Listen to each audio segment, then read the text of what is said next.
우리 사람이 지난날 추억을 이제 귀중하게 간직하는 추억들이 있죠. 살아가다 보면 대부분은 그냥 잊어버립니다. 대부분은 그냥 잊어버리는데 잊을 수 없는 소중한 추억들, 그런 게 있을 수 있죠. 특별히 그 사람들이 이제 군에 갔다 오면 기억나는 게 많아요. 근데 정말 군에 갔다 와서 막 이야기하는 걸 들어보면 뭐가 군에서 제일 기억 남느냐 이러면 좋았던 기억은 별로 얘기 안 나고 힘들었던 기억들만 이제 남아서 이야기를 하죠. 엄마들이 모여서 아기 낳을 때 고생한 얘기, 편하게 나왔다 이런 얘기 아무도 안 하고 누가 더 고생하며 나왔느냐, 이 힘들었던 기억만 추억이 돼가지고 이야기를 하는 거예요. 사람이 이제 같이 이렇게 무슨 일을 하다가 회사에서 이제 한 사람이 뭐 퇴사를 한다. 그러면 이제 마지막 이제 뭐 이 송별식을 해주잖아요. 저도 직장 생활을 하다가 회사를 이제 나오고 예수님 믿었으니까 주의를 지키기 위해서 이제 나오는 거였죠. 그러니까 이제 회사에서 저를 위해서 마지막 그 이제 회식에서 송별 파티를 열어줬어요. 근데 그게 잊어지질 않아요. 저는 그때 예수 믿은 지 얼마 안 됐고 찬송가도 제가 아는 게 아직까지 하나도 없었어요. 그런데 이제 저를 위해서 송별가를 불러주더라고요. 우리 고등학교 11년 선배님 신현국 씨라고 제가 잊지도 않습니다. 당신은 제비처럼 반짝이는 날개를 가졌나 다시 오지 않는 님이여, 이러면서 이제 송별가를 불러줬어요. 저보고 갑자기 답가를 하라는 거예요. 저는 예수 믿고 찬송가를 부르면서 노래를 배웠지 그전에 노래를 정말 못했거든요. 갑자기 답가를 하라니까 앞이 캄캄해서 뭘 하지 그랬는데 유행가도 사실 잘 몰랐어요. 노래를 별로 안 하던 사람이니까. 근데 갑자기 딱 하나 떠오르는 게 있었어요. 이영화의 저 높은 곳을 향하여. 그 제가 다 알겠나 했는데 보니까 다 끝까지 알더라고요. 저 높은 곳을 향하여 나 지금 가는 길이 정령 고난의 길이라지만 내가 가야 할 인생길. 제가 그 노래를 다 외우고 있더라고요. 근데 딱 내가 생각해봐도 딱 맞는 답가였어요. 내 예수 믿고 목회자의 길을 간다고 그때는 꿈도 안 꿨지만은 아주 적절한 답가가 됐던 것 같아요. 그런 기억들은, 잊혀지지 않는 어떤 기억들은 굉장히 감동을 받거나 충격을 받거나 이제 그런 게 잊혀지지 않는 거잖아요. 예수님이 제자들과 3년 동안 가르치고 훈련하고 교육하고 했는데 이제 헤어질 시간이 됐어요. 예수님 십자가 지고 죽으셨다가 부활 승천하실 때가 다 됐어요. 그러면 제자들한테 이제 마지막, 사실 제자들과 마지막 저녁 식사를 하는 최후의 만찬 시간이잖아요. 이런 때에 주님은 제자들한테 잊지 못할 어떤 추억을 하나 만들어줘야 되겠다. 예수님과 육체의 몸으로 제자들과 예수님이 함께 있는 시간은 이제 마지막이니까, 공식적으로 보면 마지막이에요. 주님과 제자들이 헤어지는 마당에 주님은 제자들한테 잊지 못할 뭔가 추억을 하나 만들어줘야 되겠다.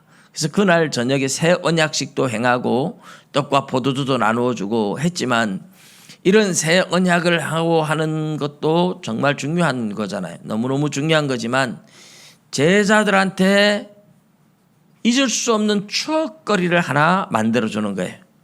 그런데 그냥 나를 잊지 마라 하고 만들어 주는 추억이 아니라 이 추억거리 속에 예수님이 제자들한테 하고 싶은, 예수님이 제자들한테 꼭 남기고 싶은 중요한 교훈을 담아서, 그동안 제자들을 3년 동안이나 가르쳤는데 3년 동안 가르친 이 모든 내용을 함축해서 한마디로 딱 찍어서 추억을 만들어주면서 그 추억 속에 요 내용을 딱 담아서 전해주고 싶은 거예요. 그게 이제 세족식이라는 겁니다. 제자들의 발을 씻어 주시는 거죠. 오늘날 이제 뭐 예수 믿는 사람들은 이제 이 예수님 따라서 세족식도 하고 하지만은, 우리가 하는 세족식은 주님이 하신 일을 흉내내는 거지만 그게 그 자체가 그렇게 의미 있는 게 아니에요. 주님이 제자들의 발을 씻어주고 그 발을 씻어주면서 그 추억 속에 주님이 사역했던 모든 사역의 선생으로서, 주님으로서 또는 선생으로서 하고 싶은 이야기를 함축해서 엑기스를 넣어주는, 담아주는 그 사건이 바로 세족식이라는 거죠. 오늘 우리가 12절부터 20절까지 읽었는데 1절부터 쭉 보면 이제 세족식을 해가는 과정이 이제 나오죠. 예수님이 식사를 하신 후에 대야에다 물을 담고 허리에 수건을 두르시고 갑자기 제자들의 발을 씻어주기 시작해요. 제자들이 어안이 벙벙하죠. 선생님이 어떻게 제자들의 발을 씻어줍니까? 옛날에 유대인들은 발을 씻어주는 사람이 누구냐 하면 종이었어요. 종. 손님이 오면 종이 손님들의 발을 씻어줘요. 그것도 아주 특별한 손님들만 발을 씻어주지, 그렇게 뭐 아무나 발을 씻어주는 것도 아니에요. 종이 씻어주는 거죠. 그런데 예수님이 제자들의 발을 씻겨주는 거예요. 그 제자들은 대부분 갑자기 주님이 발 내라 그러니까 그냥 내고 씻고 하는데, 베드로는 나이도 제일 많겠다, 항상 주도자 역할을 했잖아요. 그러니까 그냥 발을 내줄 수가 없어요. 선생님, 제 발은 절대로 못 씻습니다. 어떻게 종이 발을 씻어주는데 선생님이 내 발을 씻는단 말입니까? 안 됩니다 하고 베드로가 강력하게 선생님한테 감히 내 발을 씻어달라 이런 부탁이나 얘기를 어떻게 하겠느냐 이거죠. 근데 예수님이 뜻밖의 뭐라고 하시느냐 하면, 내가 너의 발을 씻어주지 않으면 너하고 나하고 아무런 상관이 없다 그래요. 베드로가 깜짝 놀랐습니다. 예수님을 주님으로, 선생님으로 모시고 주님만 따르겠다고, 선생님만 따르겠다고 나왔는데 너하고 나하고 상관이 없다 그러니까 얼마나 충격적이에요. 그래서 베드로가 얼른 말을 바꿔가지고 절대로 못 씻겠다고 했는데, 베드로가 변덕이 좀 심한 편이죠. 얼른 말을 바꿔가지고 그러면 발만이 아니라 몸도 다 씻어달라고, 선생님하고 관계없으면 큰일 나니까 내 뻘거벗고 목욕시켜달라고 아주 그렇게 예수님 앞에 말씀을 드리는 거죠. 예수님이 하시는 말씀이, 한 번 목욕한 자는 깨끗하니 다시 씻을 필요가 없다. 너는 이미 내가 목욕을 시켜줘서 너는 다 깨끗하다. 그래서 다시 목욕할 필요가 없다. 발만 씻으면 된다 이러는 거예요. 그렇지만 다는 아니다. 그 다는 아니다 하는 가룟 유다를 이제 염두에 두고 하신 말씀이죠. 그런데 여러분 이 이야기를 들어보십시오. 한 번 목욕한 자는 깨끗하니 다시 씻을 필요가 없다. 다시 목욕할 필요가 없고 발만 씻으면 된다. 성경을 문자적으로 그대로 문자대로만 해석을 해야 된다면, 여러분 우리 한 번 목욕했으니 이제 다시 평생 목욕 안 하고 살아도 되는 거죠. 여러분 그렇게 살 수 있습니까? 어제는 날이 너무 더워서 뭐 어제 그저께인가 하루에 샤워를 2번이나 할 정도로 습하고 덥고. 근데 여러분 한 번 목욕한 자는 깨끗하다. 다시 씻을 필요가 없다. 이 문자 그대로 해석하라는 얘기가 아니잖아요. 누가 문자 그대로 한 번 목욕하고 다시 목욕 안 합니까? 그럴 수 없잖아요. 그러니까 예수님이 한 번 목욕한 자는 깨끗하니 다시 씻을 필요가 없다라는 것은 문자 그대로 말 그대로 해석하라는 의미가 아니죠. 영적인 의미를 담고 있는 겁니다. 그래서 예수님이 발만 씻으면 된다 그렇게 이야기를 하셨어요. 그리고 이제 다 씻고 난 후에 예수님이 또 다른 이야기를 해요. 내가 너희에게 오늘 우리가 읽은 내용이 12절부터 이제 바로 그 내용이죠. 다 씻고 난 후에 예수님이 그들에게 다시 앉아서 그들에게 하시는 말씀이 내가 너희에게 행한 것을 너희가 아느냐. 내가 너희에게 행한 것을 너희가 그 의미를 아느냐. 그런 뜻이죠. 아느냐. 너희가 나를 선생이라 또는 주라 하니 너희 말이 옳도다. 내가 그러하다. 예수님은 스승이에요. 선생님이고 주님이시죠. 내가 주와 또는 선생이 되어 너희 발을 씻었으니 너희도 서로 발을 씻어주는 것이 옳으니라. 내가 너희에게 행한 것 같이 너희도 행하게 하려 하여 본을 보였노라. 여러분, 예수님이 갑자기 또 본을 보였대요. 내가 행한 것처럼 너희도 서로 발을 씻어주라고 모범을 보였답니다. 모범을 보인 이 이야기는 그러면 앞에 이야기할 때 내가 씻어주지 않으면 나와 상관이 없다. 한번 목욕한 자는 깨끗하니까 다시 씻을 필요가 없다.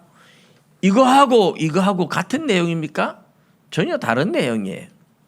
예수님이 씻어주고 씻은 사람은 발만 씻으면 된다. 내가 안 씻어주면 나와 상관이 없다. 한번 목욕한 자는 다 깨끗하니 다시 씻을 필요 없다. 그런 말씀과 내가 너희에게 모범을 보였으니까 너희도 서로 발을 씻어주는 것이 옳다. 이거는 전혀 별개의 이야기죠. 그래서 이 이야기 속에는 예수님이 제자들의 발을 씻어주는 이 사건 속에는 두 가지 의미가 들어있다는 것입니다. 그 두 가지 의미를 오늘 우리가 보면서 특별히 모범을 보이신 예수님, 스승으로서 모범을 보이신, 선생님으로 모범을 보이신 예수님, 그 예수님을 우리도 본받으라고 내가 본을 보였다 그랬잖아요. 그러니까 우리도 선생님이신 예수님을 따라서 행해야 되겠죠. 그 모범을 따라하고 또 다른 사람들한테 모범을 보여주고, 선생님이라면 학생들한테 그런 모범을 꼭 보여줘야 되는 겁니다. 우리 예수님께서 한 번 목욕한 자는 다시 목욕할 필요가 없다. 그 말이 무슨 말입니까? 예수님이 우리의 죄를 씻어 주었다는 이야기죠. 죄를 씻어 주었다. 죄를 씻어 주었기 때문에, 성령으로 거듭나서 우리의 죄를 씻어 주었기 때문에 다시 씻을 필요가 없다. 그런데 발만 씻으면 된다. 발은 또 계속 씻으래요. 이 발을 계속 씻는다는 의미는 그럼 뭐냐? 목욕했다는 의미는 뭐냐? 이것을 이제 간단하게 먼저 말씀을 드리고 우리 모범에 대한 이야기를 나눌 겁니다. 창세기 4장에 보면 가인이 죄를 지을 때 하나님께서 가인에게 하신 말씀이 있어요. 네가 선을 행하지 아니하면 죄가 문에 엎드리느니라 이랬어요. 죄가 문에 엎드리면 어떻게 될까요? 사람이 들어가고 나가고 하면서 발에 자꾸만 죄가 묻어나겠죠. 문에 엎드려 있으니까. 그래서 이제 사람이 생활하는 걸, 그 사람의 생활을 이제 옛날에는 출입한다 이런 말을 했어요. 출입한다. 문을 열고 나가고 들어가고, 이것을 생활한다는 말을 상징적으로 말할 때 출입한다 이렇게 말해요. 들어가고 나가는 것을 생활하는 것으로 비유를 했습니다. 그럼 출입할 때 문에 엎드린 죄를 계속 밟고 다니니까 발에 뭐가 묻겠어요? 죄가 묻겠죠.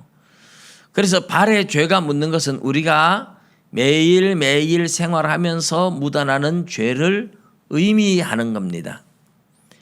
그래서 우리가 지난날 모든 죄들은 예수님이 목욕을 할 때 씻어 주었으니까 다시 씻을 필요가 없는데 매일매일 생활 속에 묻어나는 죄는 그때 또 회개하라는 이야기입니다.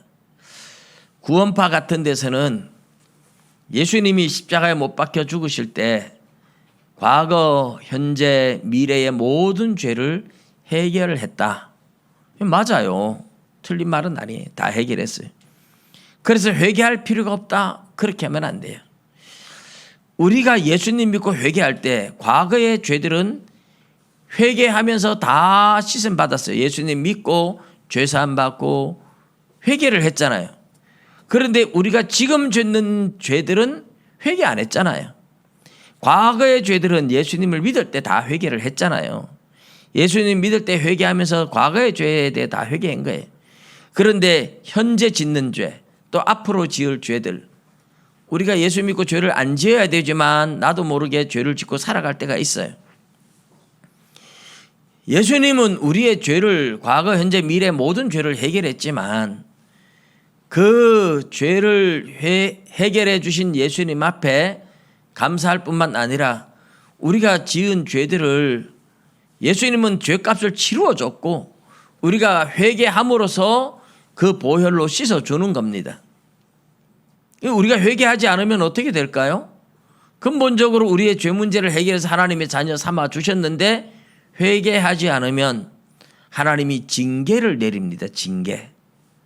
그러니까 예수 믿을 때 회개할 때는 과거의 모든 죄들을 회개한 거고 미래의 죄까지 해결해 줬지만 회개는 해야 된다는 겁니다. 지금 짓는 죄, 미래에 또 지을 죄들은 회개 안 했잖아요. 과거의 죄들은 회개했는데 지금의 죄들은 회개 안 했잖아요. 그러니까 매일매일 생활에서 묻어나는 죄들은 그날 하나님 앞에 고백하고 회개하라는 겁니다. 그게 발을 씻어주는 것과 같아요. 만일에 우리가 회개하지 않으면 하나님께서 회개하도록 징계를 내리는 거죠.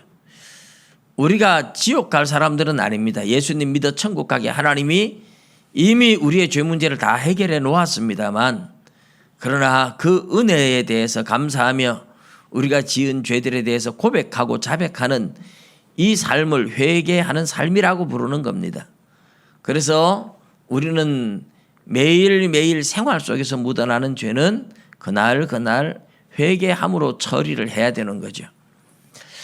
그게 이제 목욕한 자는 다시 목욕할 필요는 없지만 발은 그래도 매일매일 씻어야 된다 하는 표현을 예수님이 해 주신 겁니다. 이것은 문자적인 의미가 아니라 영적인 의미로 죄사함에 관련된 이야기죠. 그런데 그 얘기 다 끝나고 제자들의 발을 씻어주신 후에 갑자기 예수님 말씀을 또 다르게 하셨잖아요. 내가 한 일을 너희가 아느냐? 내가 너희에게 모범을 보였다. 내가 너희들의 선생이 되고 너희들의 주가 되어서 너희들의 발을 씻어주고 뭐예요? 너희를 섬기고 내가 너희들의 종처럼 너희들을 섬겨주었다. 이것이 너희들에게 본을 보여주기 위한 것이니까 너희들도 나처럼 서로 섬기고 서로 낮아져서 종처럼 서로를 섬겨줘라. 이것이 주님이 선생으로서 주님으로서 제자들에게 보여준 모범이라 하는 이야기입니다. 오늘 선생으로서 보여주신 예수님의 그 모범을 따라서 교회의 선생님은 군림하는 선생님이 아니라 언제나 섬기는 선생님들이다. 교회의 목사도 마찬가지죠.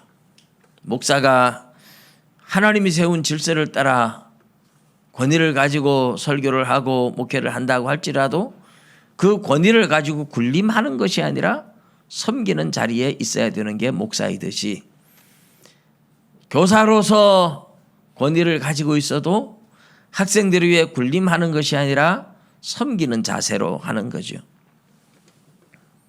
어제 제가 우리 교회에 지금 나오지 않는 배동준 학생, 이제 중학생이 되었죠. 중학교 2학년 올라갔는데 배동준 할아버지를 만났어요.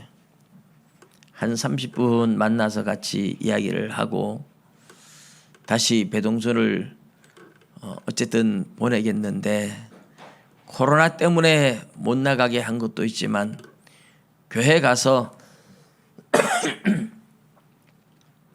착한 일을 하는 게 아니라 못된 친구들하고 어울려 다니면서 놀기만 좋아해서 내가 못 나가게 했었다. 뭐 아마 우리 선생님들도 알겠지만 친구들을 매치하고 교회 왔다 가면서 저 남의 빌라에 자전거를 훔쳐가지고 가서 타고 다녔었잖아요.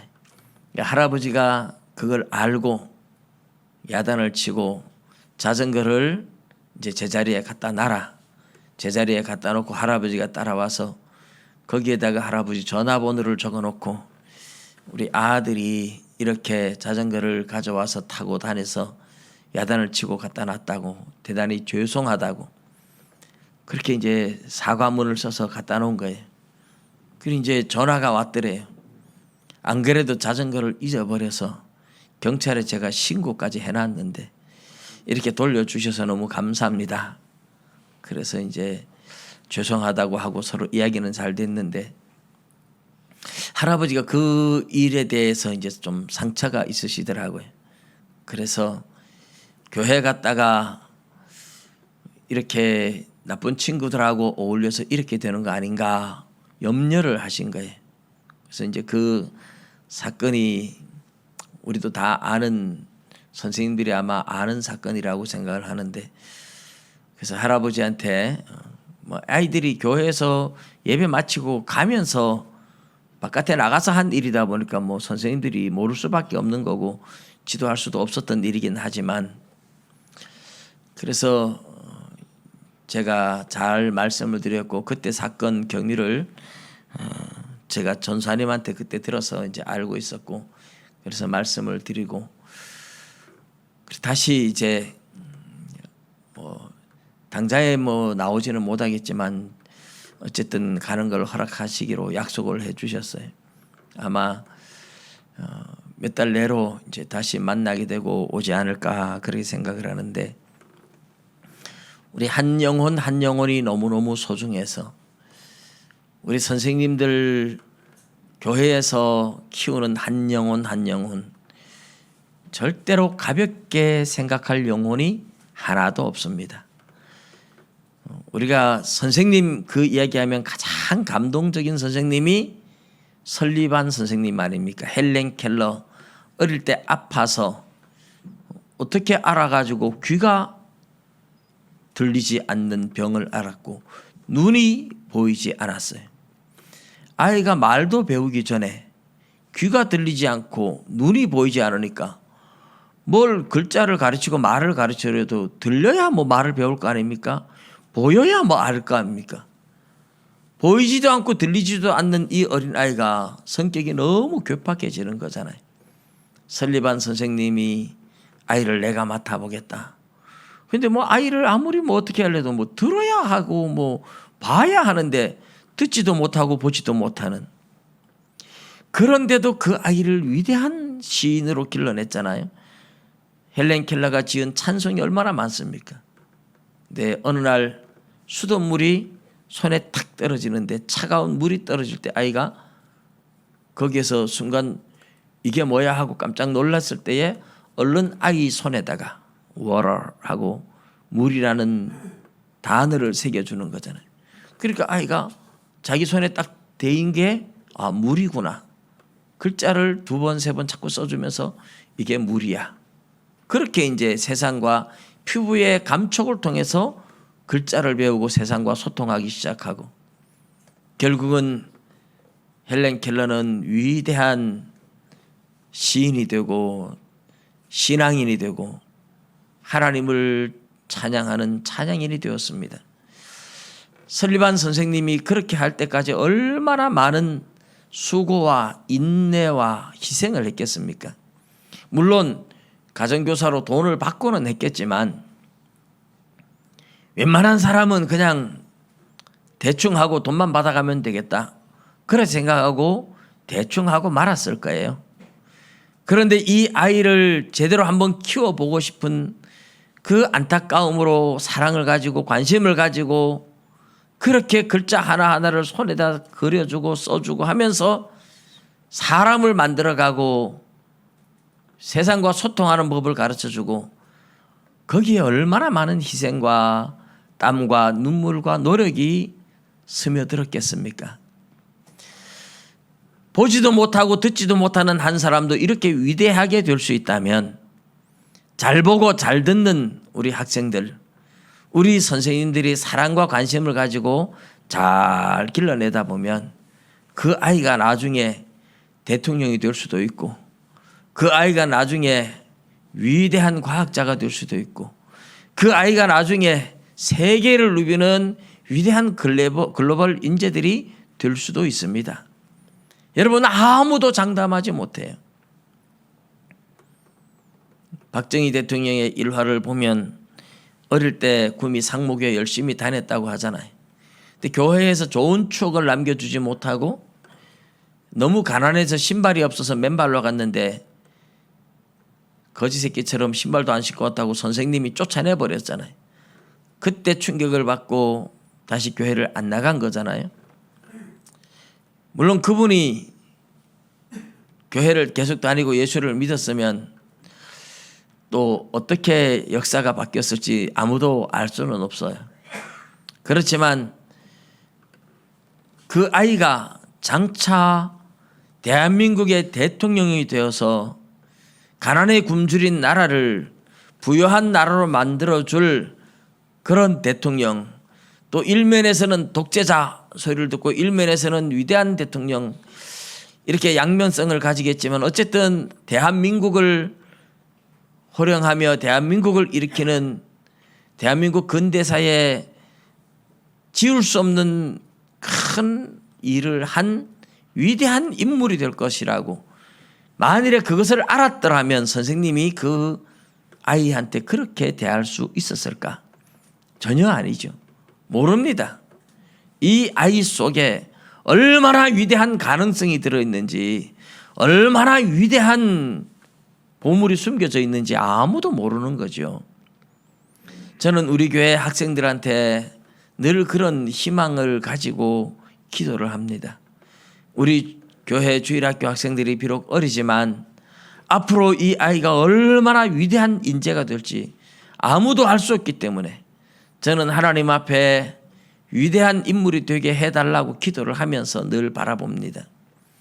여러분이 가르치는 아이, 그 아이가 나중에 아주 위대한, 정말 위대한 인물이 되어가지고 옛날에 무지개 교회에 나를 가르쳤던 그 선생님한테 내가 감동을 받고 그때의 추억을 잊을 수가 없다.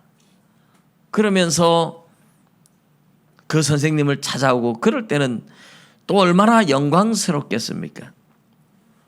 선생님들이 아이한테 잊을 수 없는 추억을 만들어준다면, 잊을 수 없는 나쁜 추억이 아니고 잊을 수 없는 좋은 추억을 만들어준다면, 그리고 그 기억 속에, 그 좋은 추억 속에 인생의 터닝 포인트가 되는 정말 중요한 교훈을 심어줄 수 있다면, 아이는 내가 선생님 때문에 이렇게 내 인생이 바뀌었습니다. 선생님 때문에 내 인생이 이렇게 바뀌어서 오늘 내가 여기에 있습니다.